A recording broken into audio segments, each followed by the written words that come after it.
what you're seeing, folks, is logging done. There's a lot of old trees, like for example, there's a couple trees back in here, some stumps that signify that tree's 300 years old. And what they would do is the lumberers would come in after the gold rush, cutting all the trees around Lake Tahoe down.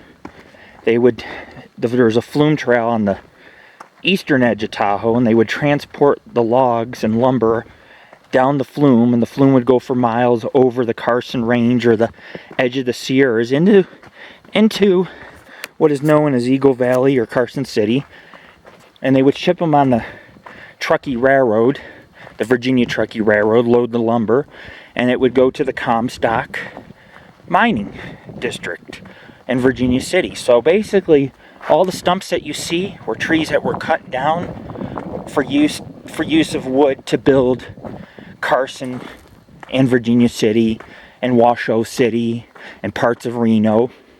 And so at one time, what you see here, there was no trees.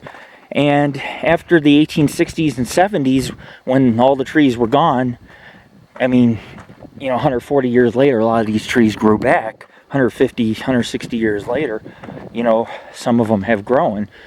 But you'll find also a lot of burnt logs. There's been fires. There's Tahoe.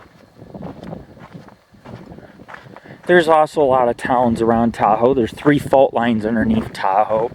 This is an amazing lake. It's the deepest lake in North America. And it has lake monsters, UFOs. I mean, it's really an awesome place. And I highly recommend, if you come out here and visit with me, hold on, Tammy. If you come out here and visit with me, I'll take you up here and we'll do a hike above on one of these mountains overlooking Tahoe. And it'll be an unforgettable experience. There's these peninsulas that have woods. You can see my UFO sighting was around something near a peninsula. There was dancing lights around it, and kind of to the north, just north of that peninsula, is where the UFO was hovering. Anyways, this is Lord Rick. Peace. No more lumbering. No more deforestation. We'll be back soon.